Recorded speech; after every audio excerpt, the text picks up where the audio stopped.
नमस्कार, अपना उत्तर प्रदेश में आप सभी का स्वागत है। मैं हूं आपके साथ पल्लवी राजपूत और अब खबरें विस्तार से।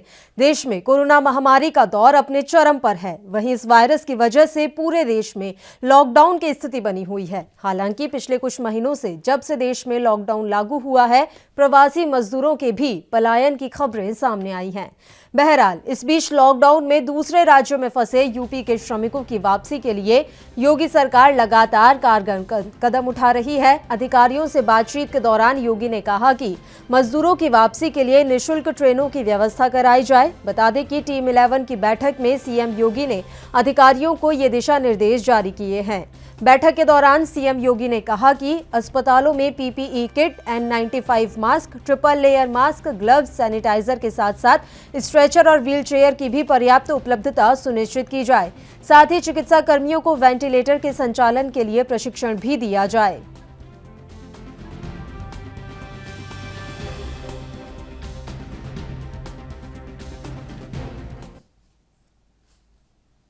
सीएम योगी आदित्यनाथ ने केंद्र में पीएम नरेंद्र मोदी की सरकार के दूसरे कार्यकाल का 1 वर्ष पूरा होने पर प्रधानमंत्री को बधाई दी है।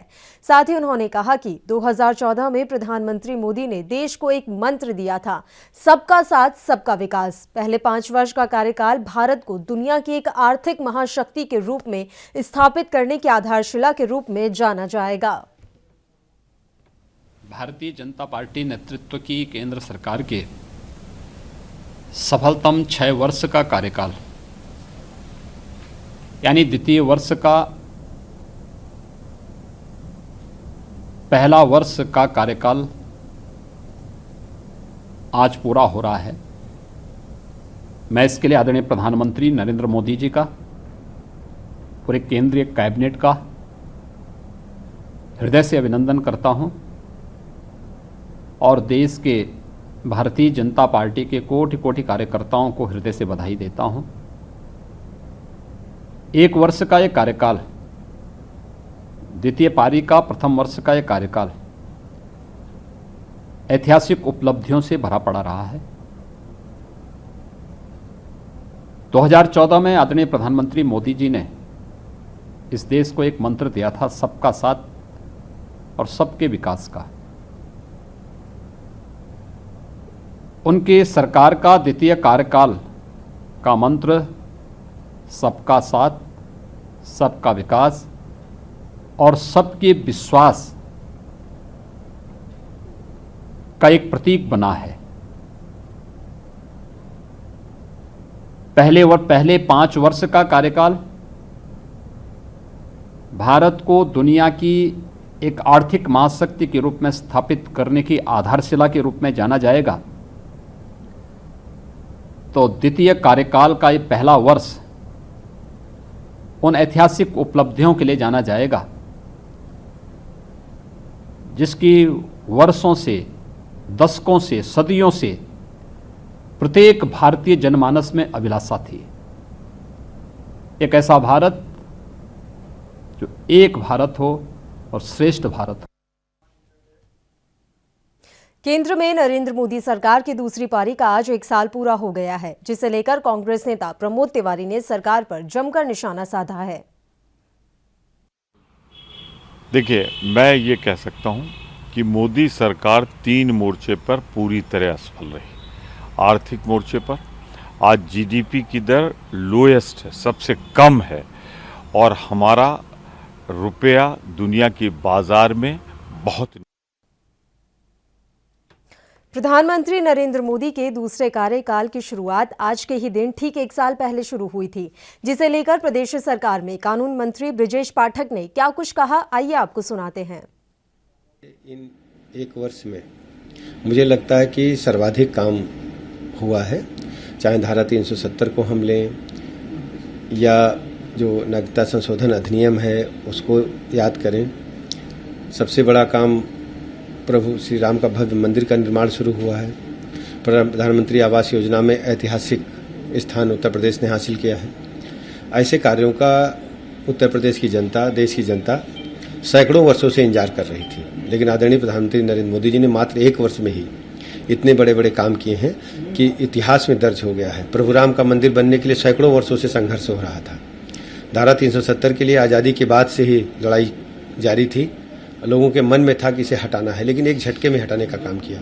मैं 1 वर्ष पूर्ण होने पर आदरणीय प्रधानमंत्री जी को और पूरी कैबिनेट को हृदय से शुभकामनाएं देता हूं, बधाइयां देता हूं और उम्मीद करता हूं कि आने वाले दिनों में भारत और तेजी के साथ आगे बढ़ता है कि विपक्षी दलों के पास कहने को कुछ बचा नहीं है। कभी ट्रेन चलाने की मांग करेंगे, कभी कहेंगे कि हम पैसेंजर्स को हम लोड करेंगे, कभी कहेंगे ट्रेन हमें नहीं मिल रही है। यदि कोई मुसीबत में अपने घर जा रहा है, लेकिन सरकार को पूरी चिंता है कि सोशल डिस्टेंस का अनुपालन कराए, लेकिन मुसीबत में यदि कोई इस ढंग के कार्य हो रहे हैं तो मुझे लगता है उनके साथ सहानुभूति सबको रखें। समाजवादी पार्टी के वरिष्ठ नेता और उत्तर प्रदेश विधानसभा में विरोधी दल के नेता राम गोविंद चौधरी ने केंद्र सरकार पर निशाना साधते हुए कहा है कि मोदी सरकार लगातार सरकारी संपत्तियों को बेच रही है। साथ ही उन्होंने बंगाल की सीएम ममता बनर्जी की ओर से रेलवे पर दिए गए बयान पर भी अपनी राय जाहिर की। पत्र तो हमको मिला नहीं, ना हम पढ़े हैं बस पत्र को, सही आपसे बता दें। लेकिन मैंने जो देखा है कि भारत ने जो आजादी के बाद संपत्तियां बनाया था कि उसमें लोगों की नौकरी लगेगी, उनका परिवार चलेगा और उसके पैसे से देश का विकास होगा। वो सारी परिसंपत्तियां जो सार्वजनिक उपक्रम कह के चाहते हैं उनको धीरे धीरे मोदी सरकार बेच रही है। हवाई अड्डा बेच दिया, एयरपोर्ट बेच दिए, रेलवे स्टेशन बेच दिए, प्राइवेट ट्रेन चला दिए और कई ऐसे सार्वजनिक उपक्रम हैं, LIC और इस तरह की भी बेचने का, ये दूरसंचार वाला BSNL, ये सब बेचने की तैयारी है। कहा था 14 के चुनाव में कि हम 2 करोड़ लोगों को नौकरी देंगे। आज तक एक केंद्र ये वांछ नहीं निकाला केंद्र सरकार ने। एक रेलवे निकाला भी, अभी आज तक उसका कुछ पता ही नहीं चला ना। अब जो फार्म भरे उनके यहाँ कोई नोटिस गई कि आप आइए परीक्षा दीजिए, बस कुछ कीजिए।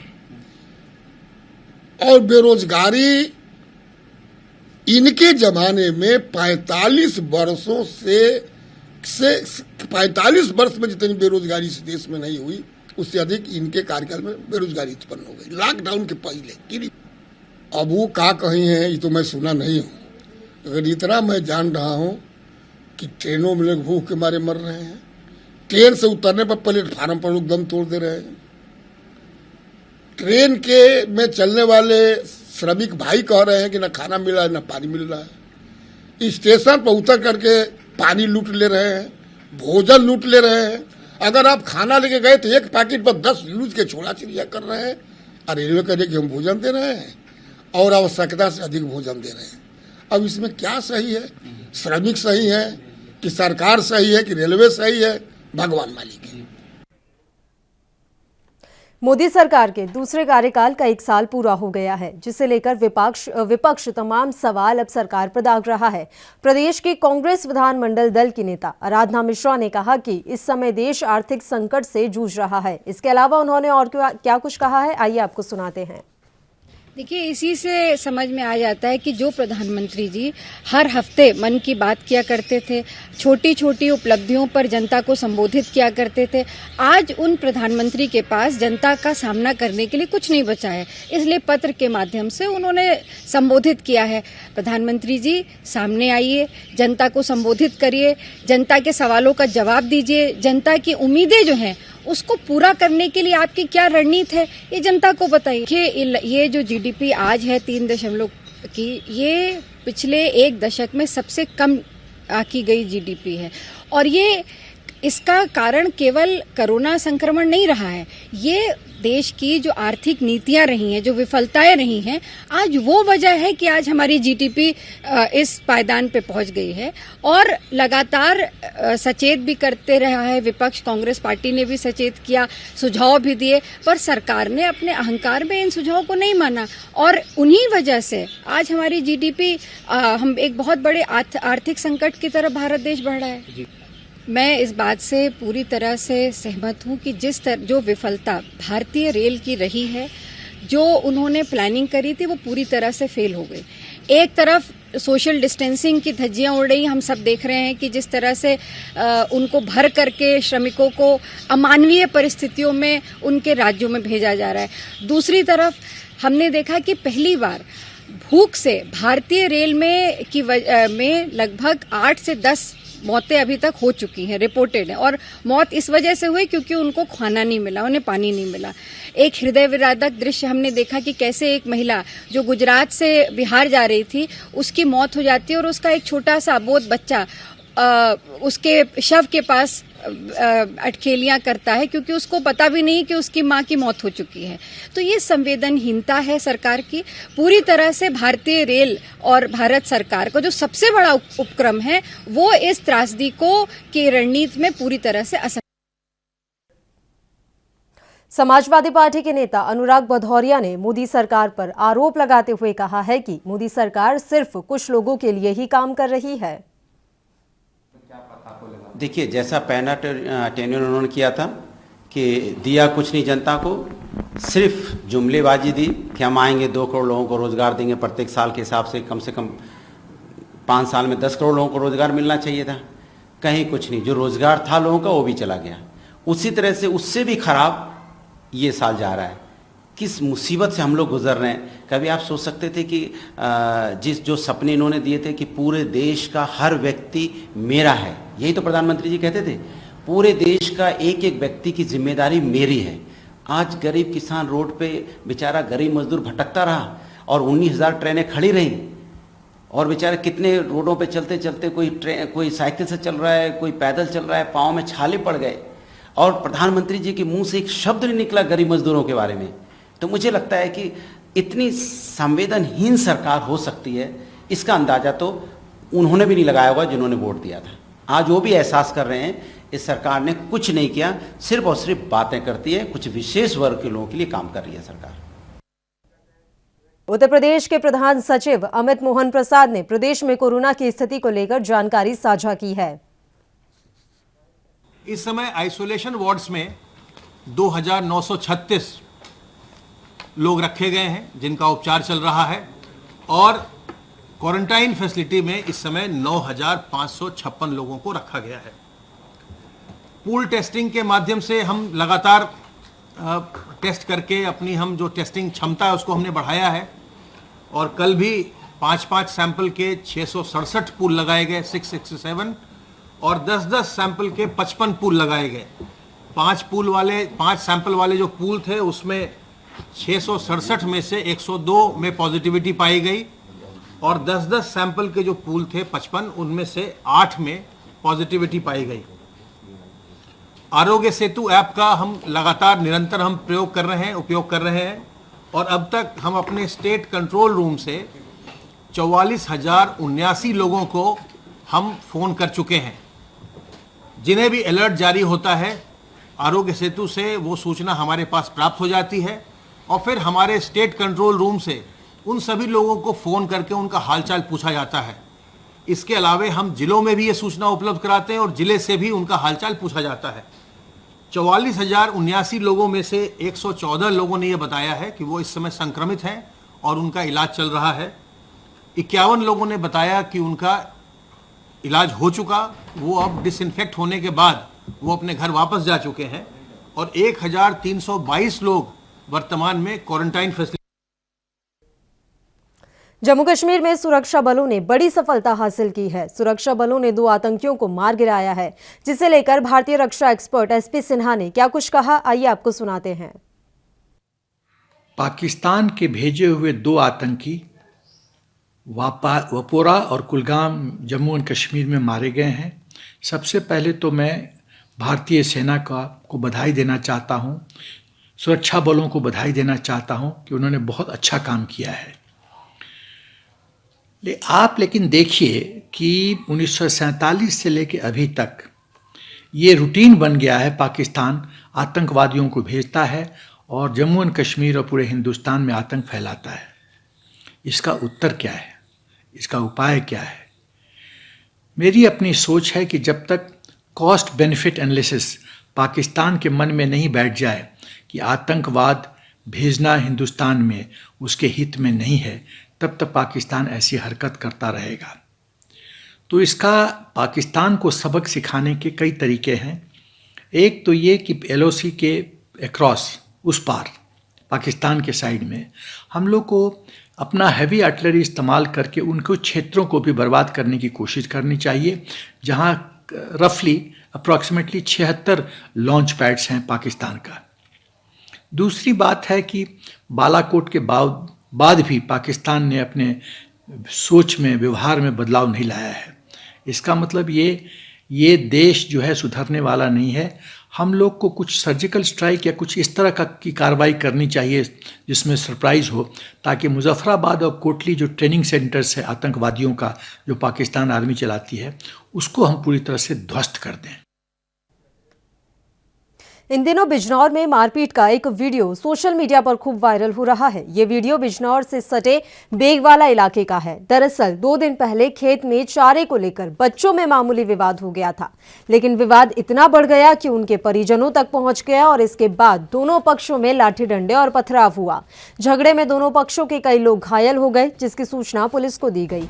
छानबीन के बाद पुलिस ने मामले में 9 लोगों को गिरफ्तार कर लिया है और आगे की कार्रवाई में जुट गई है। जैसा कि हम आपको तस्वीरें भी दिखा पा रहे हैं कि किस तरह से छत पर खड़े होकर पत्थरबाजी की जा रही है। पथराव दोनों पक्षों की तरफ से किया जा रहा है छत पर खड़े होकर। ये बात सिर्फ बच्चों के बीच हुई थी, लेकिन विवाद इतना बढ़ गया कि दोनों बच्चों के जो परिजन हैं वो ही आपस में भिड़ गए और आपस में जमकर पत्थरबाजी हुई और इसके अलावा लाठी डंडे भी चले, जैसा कि आप तस्वीरों में भी देख सकते हैं।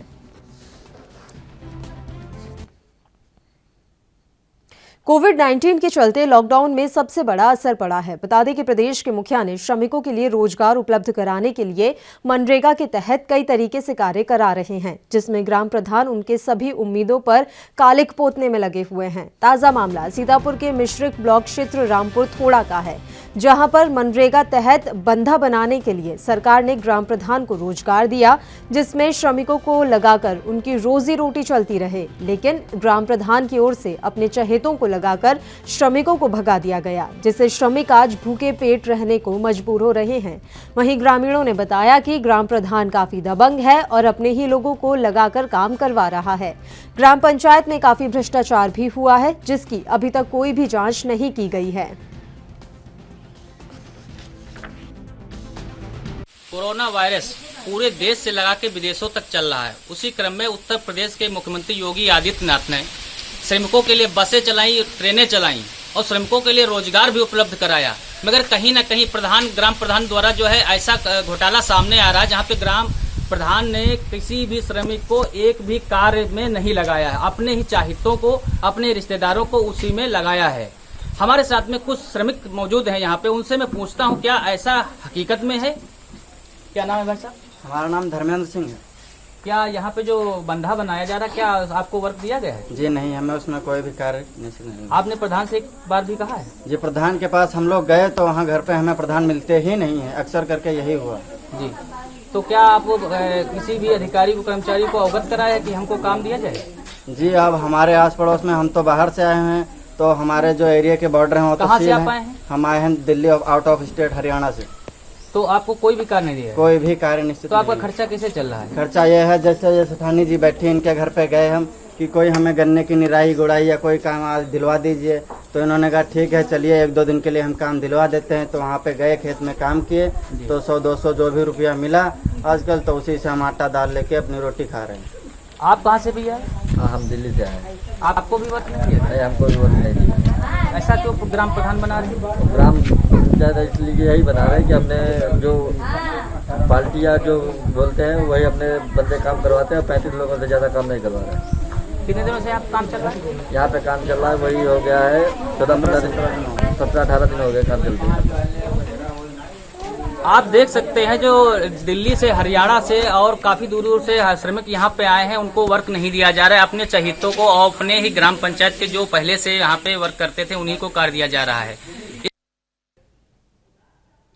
देश भर में जहां कोरोना से संक्रमित मरीजों की संख्या में लगातार इजाफा होता जा रहा है, साथ ही साथ अब मरने वालों का आंकड़ा भी आसमान छू रहा है। अगर बात की जाए सहारनपुर की, तो सहारनपुर में भी एक बार फिर कोरोना से संक्रमित मरीजों की संख्या तेजी से बढ़ रही है।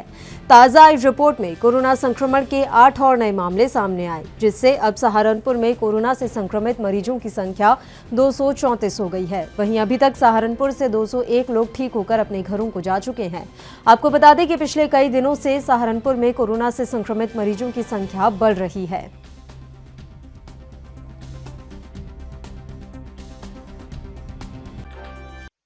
देखिए, कोरोना में आज तक जो है जनपद में कुल केसेस की संख्या 234 है, जिसमें से कोरोना पॉजिटिव जो एक्टिव केसेस हैं उनकी संख्या 33 है। कल जनपद में 8 नए केसेस रिपोर्ट किए हैं। सभी केसेस जो बाहर से लोग यहाँ पर अभी आए हैं पिछले 2-4 दिनों में, उनको हम लोगों ने यहाँ ब्लॉक लेवल पर क्वारंटीन किया था। कुछ लोगों को यहाँ नगर निगम क्षेत्र में भी क्वारंटीन किया था, उनकी हम लोगों ने सैंपलिंग कराई थी। उनमें से कुछ लोग 8 लोग पॉजिटिव आए हैं। बाराबंकी के एक गांव का यहां का एक व्यक्ति पुलिस की नाक के नीचे जमकर लॉकडाउन और सोशल डिस्टेंसिंग की धज्जियां उड़ा रहा था। ये ढोंगी शख्स भगवान और पूर्वजों के साक्षात दर्शन करवाने का दावा कर रहा था। वहीं इस खबर के वायरल होने के बाद पुलिस नींद से जागी और आरोपी ढोंगी बाबा के विरुद्ध महामारी अधिनियम का मुकदमा दर्ज कर लिया और आगे की कार्रवाई शुरू कर दी। क्या कार्रवाई, क्या कहेंगे इस पे?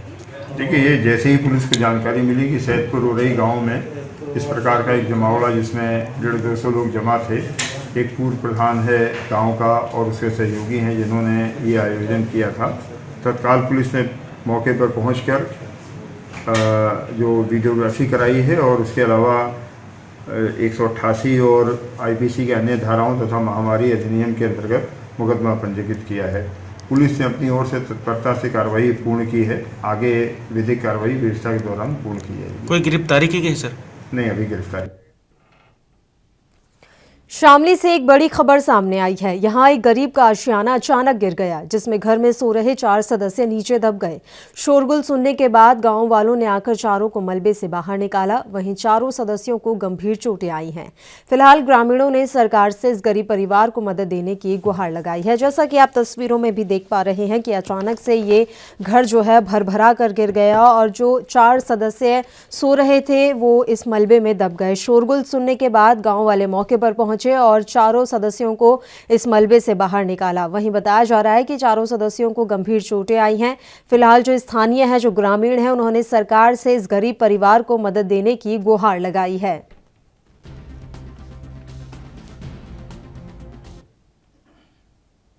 देश भर में कोरोना के चलते लॉकडाउन जारी है। वहीं मथुरा में ड्यूटी के दौरान महिला पुलिसकर्मी ने वर्दी में ही टिकटॉक बना दिया, जो काफी इस समय वायरल हो रहा है। महिला पुलिसकर्मी के टिकटॉक का वीडियो सोशल मीडिया पर जमकर वायरल हो रहा है और ये महिला पुलिसकर्मी मथुरा में तैनात है। जैसा कि आप तस्वीरों में भी देख पा रहे हैं कि इस महिला पुलिसकर्मी ने वर्दी में ही टिकटॉक वीडियो बनाया है, जिसका वीडियो इस समय जमकर सोशल मीडिया पर वायरल हो रहा है।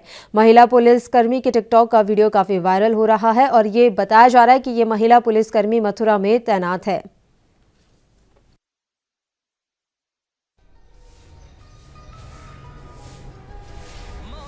दिल दिया ही नहीं,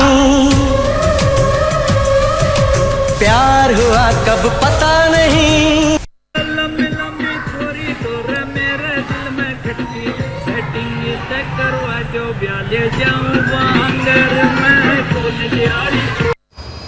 यार कालिए, पहले तो भाई तमीज तो बोल ले।